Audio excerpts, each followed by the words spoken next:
Bismillah ar-Rahman ar-Rahim. This is the second part of the lecture we have just given. We have said this group, the post or perimenopausal age group. Nowadays we will comment on the child bearing age, which is called the dysfunctional uterine bleeding. And this is the causes we have stated before of dysfunctional uterine bleeding, polyp, hyperplasia, tamoxifen intake, and I think these were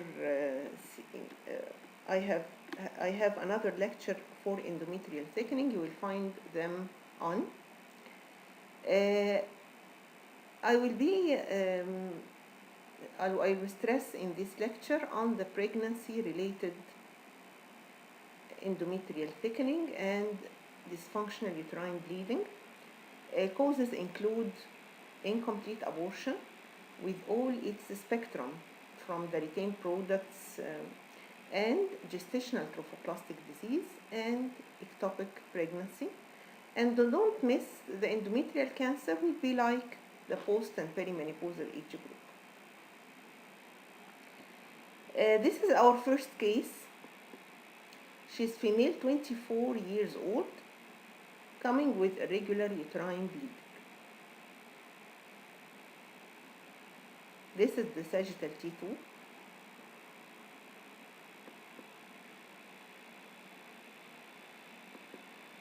Here is the axial T2.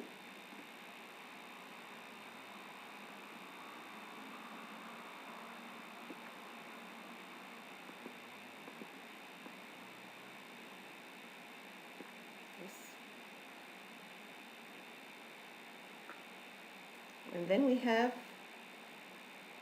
axial post-contrast.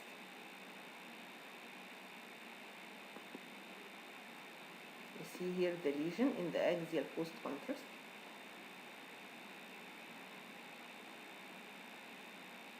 Part taking enhancement.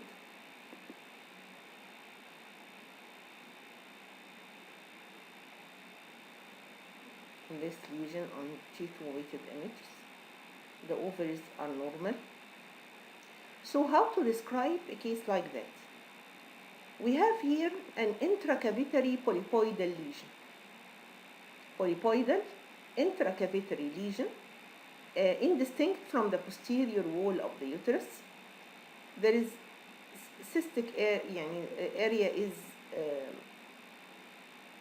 appear as cystic area, and the other area is soft tissue component here in the T2.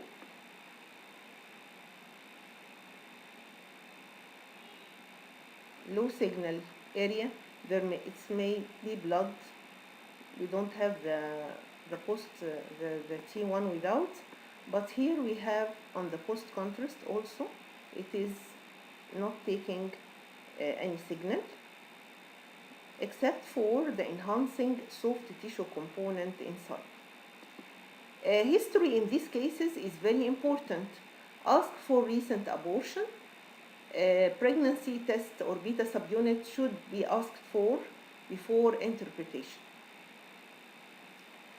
So this case was retained products of conception. The retained products of conception, sometimes the patient is coming knowing that she has previous abortion, and her doctor wants to know if it is complete abortion or not. And sometimes the patient didn't know the abortion is from 1 month or 2 months, and she's coming with this lesion. And in many cases, I used to describe it as a polypoidal lesion. But if there is recent history of abortion, usually think of retained products of conception. Retained products of conception, Gutenberg have classified the retained products according to the hysteroscopic pattern, which we can see also on imaging. Either we have not defined lesion, the lesion is not defined, there is no defined chorionic villi, it is loose attachment, there is normal vascularity of the uterus, normal vascularity of the uterus, and the lesion is non-vascular. And this type usually we see in patients that have abortion, but it is incomplete abortion, but there is no viable trophoblastic tissue present. Type 1, well-defined avascular lesion with normal vascularity, but there is focal attachment to the myometrium, as in our case, there is focal attachment to the posterior wall of the uterus. Type 2, well-defined vascular lesion with mild vascular dilatation, and there is some loose and dense attachment focally. In type 3, we have severe form, we have marked vascular area, there is dense attachment to the myometrium, and sometimes it is mostly in the myometrium and only part have endometrial base. It is very vascular dilatation with AVM, and in these cases, we put it in the differential diagnosis of arteriovenous malformation.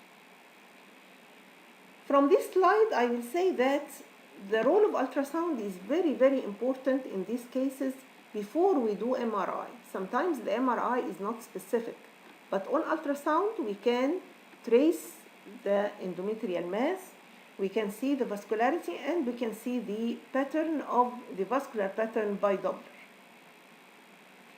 Also, we can do follow-up by ultrasound. If you found this lesion is progressive, then it is more with retained products. If it subsides and the enhancement decreases, so there is no need for intervention. This is another case. She was 22 years female, coming with this lesion. How we can describe? Here the uterus, the endometrium is irregular with lobulated outline, infiltrating the myometrium, infiltrating the cervix in the lower part, and here it is infiltrating the cervical stroma. And on contrast, we see here that the lesion is take faint contrast, but here we are in the early stage. We know that endometrial lesions usually take delayed contrast enhancement. So what was striking in this case is the invasion of the myometrium. So it's not a mere endometrial thickening. It's endometrial thickening, likely neoplastic, because there is invasion of the myometrium. Here is the post-contrast. We see here the lesion faintly enhancing, but we see here mostly the irregularity of the wall of the uterus all through. So we are talking about neoplastic lesion. Neoplastic lesion in 22 years old female, usually think of pregnancy related. What is the pregnancy related lesions that could make this? We should think of gestational trophoblastic disease. We can ask for beta chorionic gonadotrophin level, beta subunit. But unfortunately, in this case, it was not so elevated.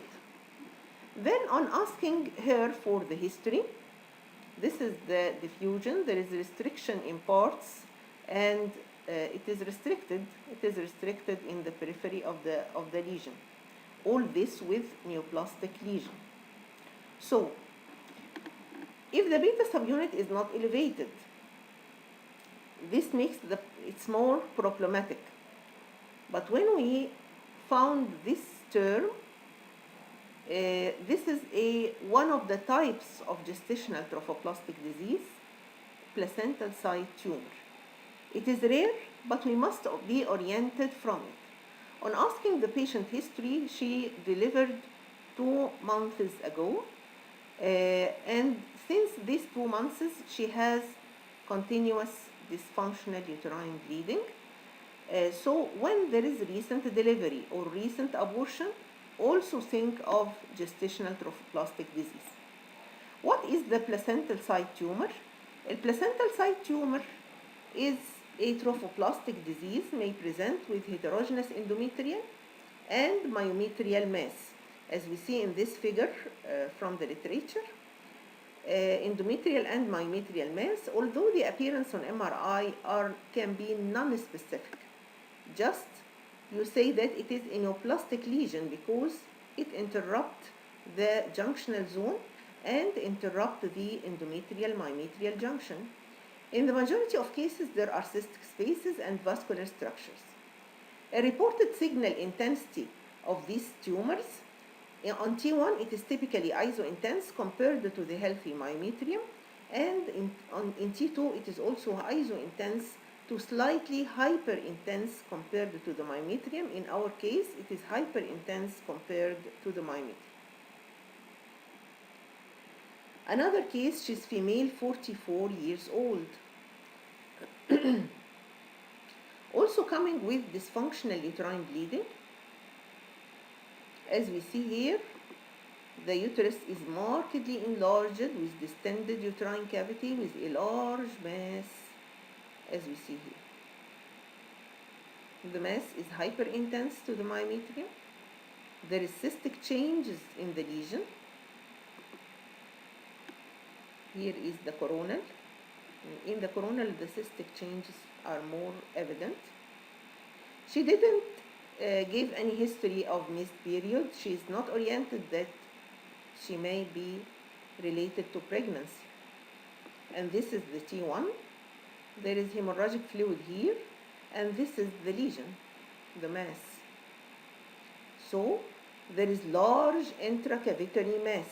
يبقى we say here that we have a large intracavitary mass with cystic changes. Of course, we must think of pregnancy related. It's not typical for molar pregnancy, but it is the first differential diagnosis to be put. There is no the typical snowstorm appearance on ultrasound, but still we should think of molar pregnancy. Okay, so this is the lesion. This is T1, coronal T2, and sagittal T2. Note here the cervix, and the lesion is distending the endometrial cavity with marked enlargement. So this is vesicular mole. So vesicular mole or invasive mole, as we see here, the junctional zone is preserved all through.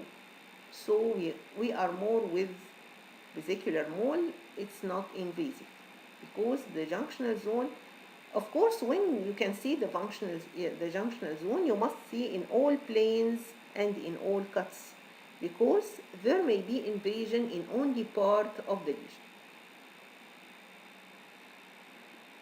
Another case with the positive pregnancy test, and this is the appearance. Here we have an intracavitary mass, and the mass is invading the anterior myometrium. The mass here is invading the anterior myometrium. There is loss of the junctional zone, and when we give contrast, the mass is delayed contrast enhancement as all myometrial lesions, but here we can see the invasion within the myometrium when we give contrast. So in cases suspected for gestational trophoblastic disease, you must give contrast. It will better delineate the extent of the lesion to rule out it is invasive molar pregnancy or it is benign vesicular mole. Sometimes in invasive molar pregnancy, you can find this appearance in the adnexal region, dilated tortuous vessels like AVM, and there may be also tissues like that in invasive molar pregnancy. It's not choriocarcinoma still. It may be seen with invasive molar pregnancy. So this is a case of invasive molar pregnancy. Another case, here we have a lesion, mostly myometrial in location with endometrial base, and there is fluid here inside the cavity. There is prominent Arcuate vessels all through, and here you may put AVM in the differential diagnosis. No, but there is a mass. There is a mass here with endometrial component and myometrial component. So this hypertrophied vessels is secondary to the mass present. So this was another case of invasive molar pregnancy. You have to check for the adnexal lesion. And these cases is very important to measure the mass, because usually these cases in their treatment they take chemotherapy and follow up to see if the size of the mass becomes smaller in size or not. Another case,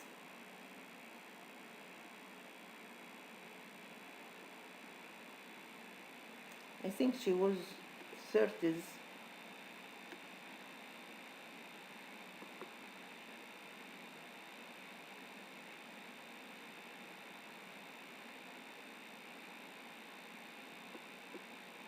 Here what we can see, enlarged uterus.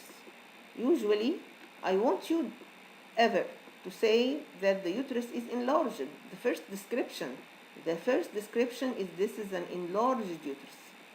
What is that in this uterus? Also, the cavity is distended by heterogeneous complex soft tissue lesion. There is some cystic areas, but there is a soft tissue posteriorly which is taking enhancement here in the post-contrast study. Okay, what about the junctional zone? Here you can see that the junctional zone is breached. This junctional zone is breached. Here is the normal junctional zone, and here the junctional zone is eaten like that. So this is invasive molar pregnancy. It is disrupting the junctional zone, and that is the way to see in the different cuts. If you come like that, you see that the junctional zone is intact, but when in certain focal area, you will find that the junctional zone is not intact, it is interrupted. Like in this case, it is interrupted by the mass with myometrial invasion as seen in the post-contrast study. So, very important. What is this focal? Because it's usually many of our colleagues say that this may be focal adenomyosis. No, because in the post-contrast there is no thickening. So this is just a uterine contraction, and this can be seen more. You can see this more if the patient has an intracavitary lesion and the uterus try to expel it. So you will find uterine contractions. You must check in all the sequences. Here it is present, but here it is not present. This is another case, 28 years old female, and she was coming with that appearance. And we couldn't know what is this. This is enlarged uterus. There is a cystic structure inside with something like soft tissue component, it's swimming inside the lesion. For the first instance, I thought it may be pregnancy related, of course, because there is also one of the ovaries show a corpus luteum. But the patient insists that she's not pregnant, her husband is not present, and she has no missed period. We do beta subunit, it's negative pregnancy test. So we still don't know what is this.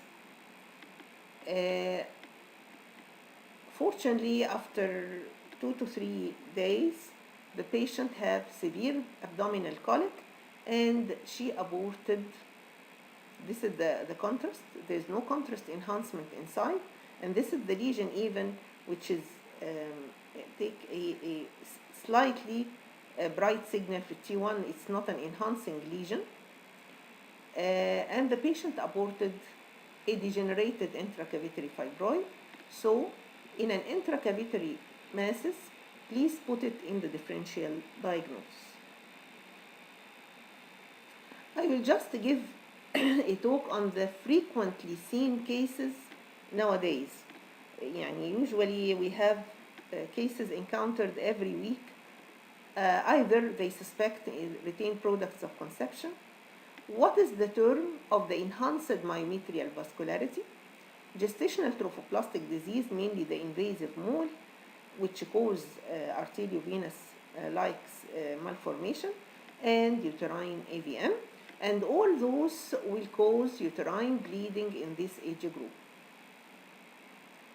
Arteriovenous malformations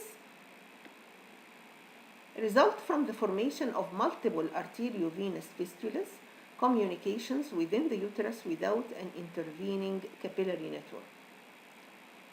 Associations uterine AVM are rare and can either be congenital or acquired, and the most common that we see in the practice are the acquired AVM. Acquired AVM are more common and associated with conditions such as DNC, termination of pregnancy, and cesarean section. Radiographic features. This was one of our cases that she has bleeding too much, and she came for assessment, and here is the appearance of tubular spaces within the myometrium, an intramural uterine endometrial or cervical mass like lesion, prominent parametrial vessels, يعني parametrial and arcuate vessels, you will find that they are prominent. On color Doppler, typically they show a low resistance. When you do RI, especially in the uterine artery, you will find it is of low resistance, high velocity flow. But you could not depend on the grayscale image, you must put Doppler.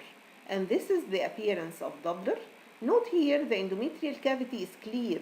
There is no endometrial lesion, and there is another one here on the lateral side.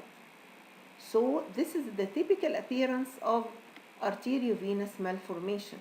And the patient do embolization and she's completely normal after that. On MRI we will find multiple serpiginous flow-related signal voids seen in the uterine wall, endometrial cavity, and parametrium on T1 and T2.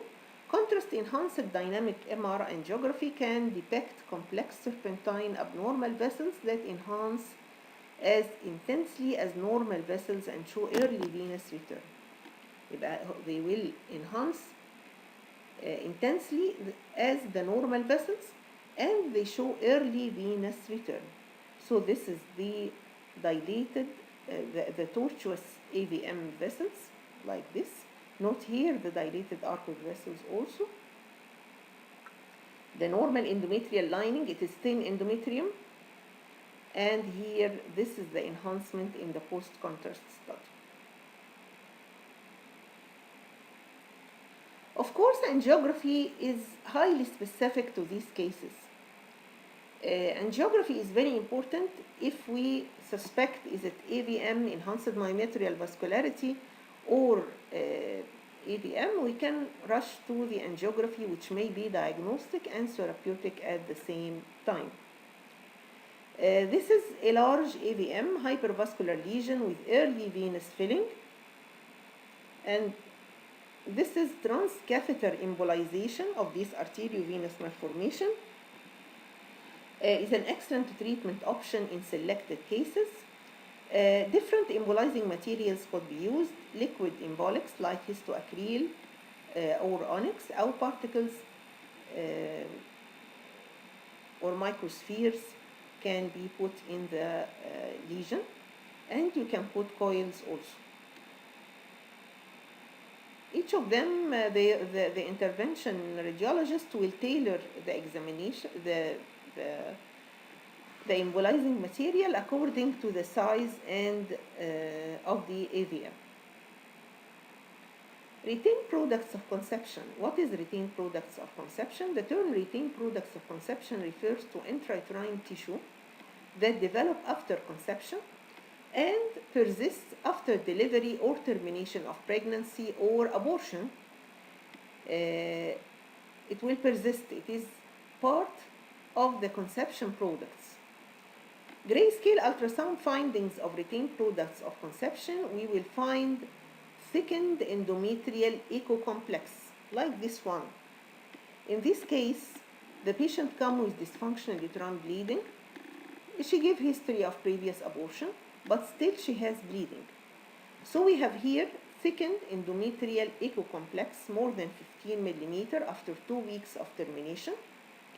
Presence of an not this thickened heterogeneous endometrium, but we can find an endometrial or intrauterine mass. Doppler related vascularity, this is highly vascular lesion, which is we give in the classification we have just said, it is a score 3 because it is highly vascular. The patient tried to take Mesotac or something like that, but surgery was the solution in the end. So this is retained products of conception. Note the marked high vascularity that may be put in the differential diagnosis of arteriovenous malformation. Color Doppler findings in retained products of conception. If any vascularity is detected in a thickened endometrial or mass, the likelihood of retained products of conception increases in these cases. And this is the types of vascularity we have just said. 0, no detectable vascularity. 1, minimal vascularity. 2, moderate vascularity. 3, moderate marked vascularity, as we see in the last case. So this is the different vascular pattern of these lesions. In my experience, if there is no vascularity at all, I think conservative management will get well in these cases. But if there is flow, better to do DNC.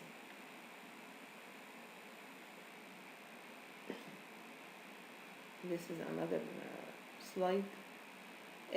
What is the enhanced myometrial vascularity? The enhanced myometrial vascularity, often misdiagnosed as arteriovenous malformation, is the presence of transient increased blood flow within the uterine myometrium, typically associated with complications of pregnancy, post-abortion, post-DNC. Clinical presentation, the patient ranges from being asymptomatic to having perfuse vaginal bleeding and subsequent anemia. A history of recent pregnancy is typical. If the patient is asymptomatic, this is more likely that it will subside by time. So it will not need intervention except if she's complaining. In enhanced myometrial vascularity, somewhat is confusing. In sonographic appearance, we found a hypervascular lesion within the uterine myometrium that demonstrates the turbulent flow in these lesions. However, nowadays there is most of these lesions can actually represent true AVM. So we always weigh the complaint of the patient, weigh the findings, and the follow-up by ultrasound. Enhanced myometrial vascularity usually subsides on follow-up, but the AVM does not subside on, and the patient usually has severe bleeding and she is in need of embolization. Okay, why don't we rush for embolization? Because embolization will decrease the fertility of the patient, and usually these patients are in the childbearing age, sometimes in the 20s, sometimes it is the first pregnancy or the first abortion for her. So we wait and see. We observe until it is intractable bleeding, like in the case we have done embolization for her. In these cases, we have to do embolization. Enhanced myometrial vascularity, this is the appearance. We found unusual tubular tortuous anechoic structures seen at the endometrial myometrial junctional zone with or without visible retained products of conception. If there is visible retained products of conception, so you are more with the enhanced myometrial vascularity. If there is no retained products, we can do follow-up. I have a case on follow-up, the endometrial mass start to appear. The endometrial lesions start to appear on follow-up, and it was diagnosed as retained products of conception. The blood flow is differing from the AVM. This is the enhanced myometrial vascularity. The peak systolic is more than 20 centimeters per second. Here we see low RI.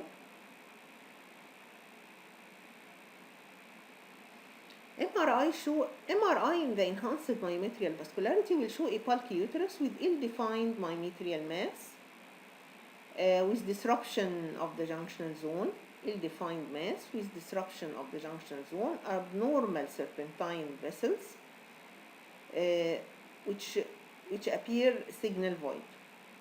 Also, it is not specific to anything. يعني ultrasound may be more specific than MRI in these cases, but if the patient has recent abortion or recent delivery, we should think of enhanced myometrial vascularity with retained products of conception. The enhanced myometrial vascularity is readily visualized on transvaginal ultrasound as well as on MRI. And the true AVM may look identical on these modalities and can only be distinguished on digital subtraction angiography. So, if we are still in debate, then go to digital subtraction angiography, which will show a hypervascular lesion without early venous filling.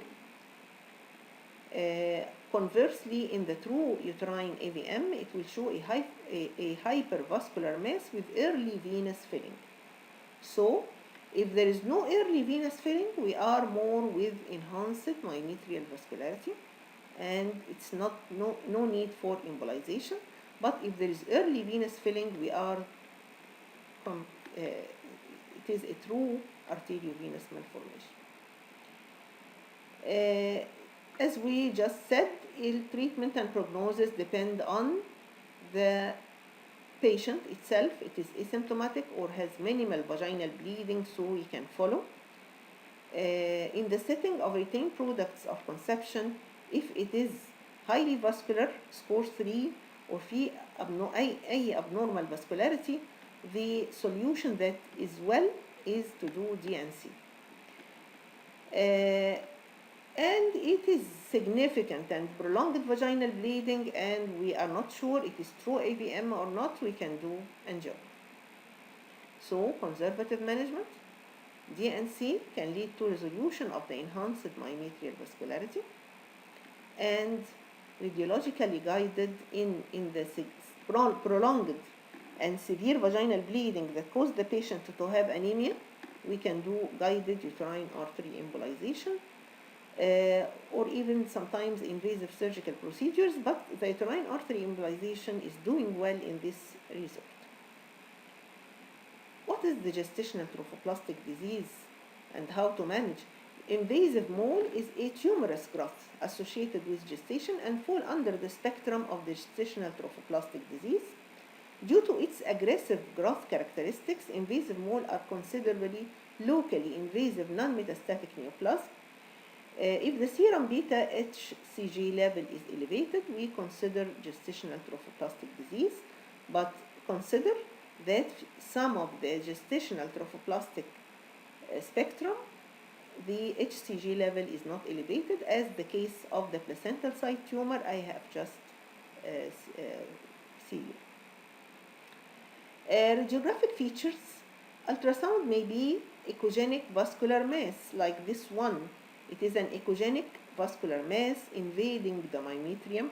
Again, there is high vascularity mimicking AVM with low impedance flow.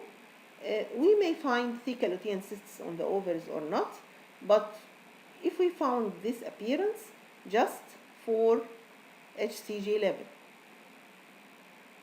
this is theca lutein cysts in the ovaries, but it is not seen in all cases. MRI will found, we see many cases in the case presentation I have just show you. MRI will find a poorly defined mass that deeply invade the myometrium, complete or partial disruption of the junctional zone.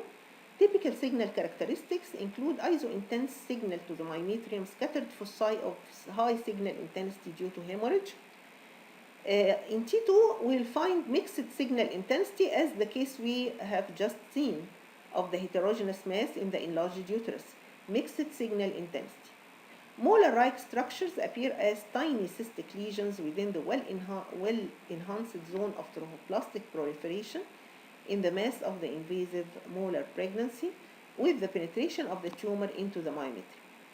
And we can also see thecal lutein cysts in the ovaries. So to conclude, in cases of AVM, we have to ask for history of operation like DNC, mostly DNC, cesarean section, difficult instrumentation, confined to the myometrium, persist with observation. When you do follow up, it is persistent, and the treatment is selective embolization of these vessels. Enhanced myometrial vascularity with or without retained products of conception. There is no history of operation, but these cases may do DNC also. May be associated with retained products of conception. It can regress spontaneously with observation. The treatment is expectant or surgical evacuation if there is endometrial lesion, if there is retained products of conception. A gestational trophoblastic disease, the HCG level is important to exclude invasive molar pregnancy, and usually in invasive molar pregnancy, the patient go to chemotherapy in order to regress the tumor. Thank you.